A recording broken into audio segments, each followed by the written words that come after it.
यह कार्तिक मास बड़ा ही पावन मास है। जो भी आप भगवान से मांगेंगे वो आपको सरलता से प्राप्त कर देंगे। एक बूढ़ी अम्मा थी,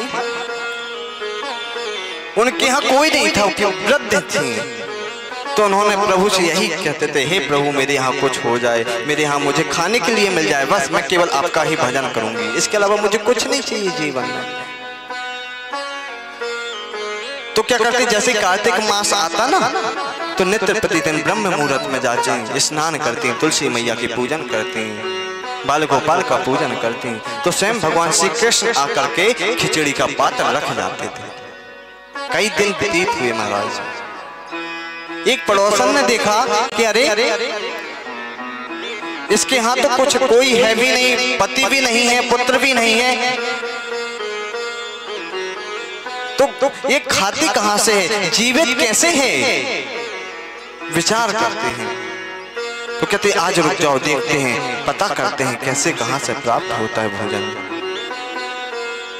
जाके देखे महाराज,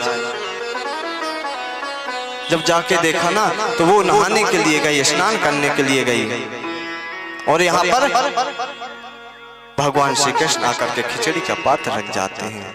जैसे उसने देखा, ओहो लगता है कोई खिचड़ी बना करके रख जाता है यहाँ पर, तो उसने क्या किया, आज देखते हैं इस खिचड़ी को फेंक देते हैं कैसे जीवित रहती है। तो उस खिचड़ी को उठाया, कटोरी को उठाया और लेकर के फेंक देते हैं। जहाँ पर दूर फेंका ना, जैसे दूर फेंका, जब बूढ़ी अम्मा आई, देखा कि खिचड़ी नहीं है खाने के लिए, तो बड़ी रोदन करने लगी, कहाँ गई मेरी खिचड़ी, कहाँ गया मेरा कटोरा, रोने लगी।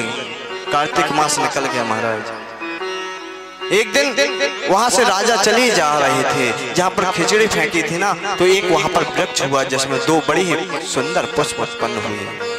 जब राजा ने देखा, ओहो कितने सुंदर पुष्प हैं, उन दो पुष्पों को तोड़ करके अपनी रानी को दे देते हैं। जैसी रानी को दिए ना, बड़ी प्रसन्न हुई, अरे इतनी प्रसन्न हुई, ओहो भगवान की कृपा से, भगवान की अनुकंपा से उनके हाथ दो पुत्र उत्पन्न हुए। धीरे धीरे बड़े हुए। जब धीरे धीरे बड़े हुए ना, तो वो अपने माता पिता से भी नहीं बोलते थे, उस राजा से भी नहीं बोलते थे, उस महारानी से भी नहीं बोलते थे। अरे क्यों नहीं बोलते, क्या बात है, क्या कारण है? बड़ी चिंतित हो गई। समय बीतता गया, तभी दो पुत्र बड़े होकर के जब उसी रास्ते से जा रहे थे, कार्तिक मास का महीना था, केवल एक ही बात कहती थी, मेरी खिचड़ी कहाँ गई, मेरा कटोरा कहाँ गया। तभी दो पुत्र जाकर के प्रथम बार बोले, कहते मैया मैं ही तुम्हारी खिचड़ी, मैं ही तुम्हारा कटोरा। उन्होंने सारी बात बताई कि पड़ोसन आकर के खिचड़ी को फेंक देती है। जब खिचड़ी को फेंकी ना, तो पुष्प हुआ, उस पुष्प को जाकर के महारानी को दिया। महारानी ने जब सूंघा तो हम पुत्र उत्पन्न हुए। सारी बात बताई कि ठाकुर जी ने, गोपाल जी ने मुझे ही आप दोनों, आपके लिए हम दोनों को भेजा है। आज जैसे राजा को पता चला मेरे पुत्रों ने पहली बार आज बोला है, प्रथम बार बोला है, तो राजा ने किसको बुलाया, माता जी को बुलाया, बैठाया, माता जी आज मेरे पुत्रों प्रथम बार आज उन्होंने बोला है आपसे, ऐसा क्या हुआ, सारी वृतांत बताया, सब कुछ बताया, ऐसा ऐसा हुआ। आज राजा ने कहा मैया अब आप अपनी कुटिया में नहीं रहेंगे, आप मेरे राजमहल में रहेंगे।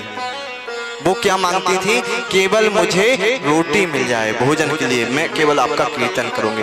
तो ठाकुर जी ने इतना दे दिया कि राजमहल में उनको रहने की जगह दे दी।